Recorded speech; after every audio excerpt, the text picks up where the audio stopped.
Here are our top 5 strange facts that many of you may or may not know. Number 5. You can't hum while holding your nose. You just tried it, didn't you?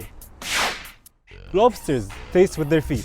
Tiny bristles inside lobsters' little pincers are their equivalent to human taste buds. Number 3, there's a technical name for the fear of long words. It's called hippopotamonstrossus phobia. Even I can't get it, but I think I have it now.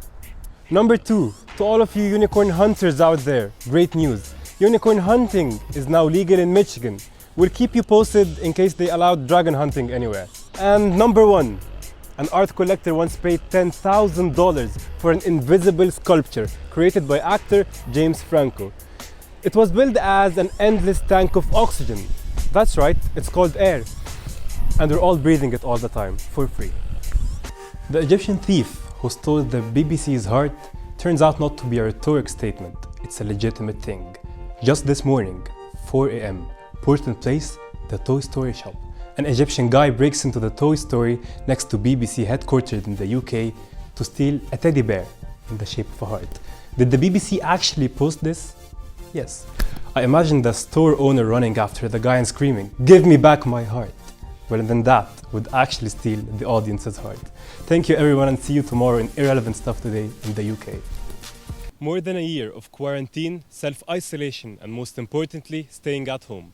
While this pandemic locked millions of people around the world in their homes and sometimes even in their rooms, it also opened the door and an opportunity for many others to go out there, risk their lives, not to save the human race but rather to entertain it, especially with the growing demand on online streaming.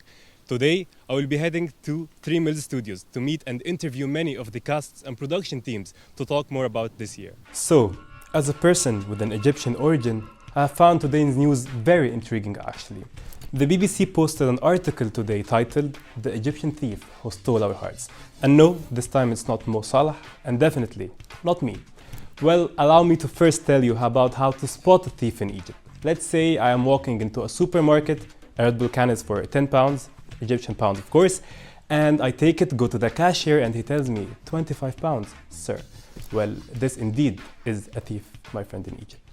Good morning, London, and we're back to the second season of Irrelevant News Today in the UK. Before I start, allow me to just say how happy I really am to be back with you all. I know you missed the show, and even if you didn't, just don't miss it. And you know, this is crazy, the same word miss having 340 different meanings. And this is actually what happened yesterday.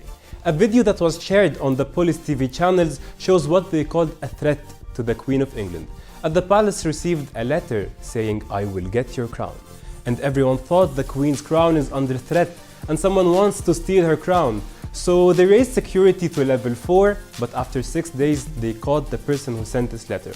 And it turns out to be an old man in his 90s who claims he was the Queen's boyfriend in teenage years, and he actually wants to get her a crown, which he promised her years ago. This was all for today in Irrelevant Stuff in the UK. Wait for me next week for more irrelevant stuff.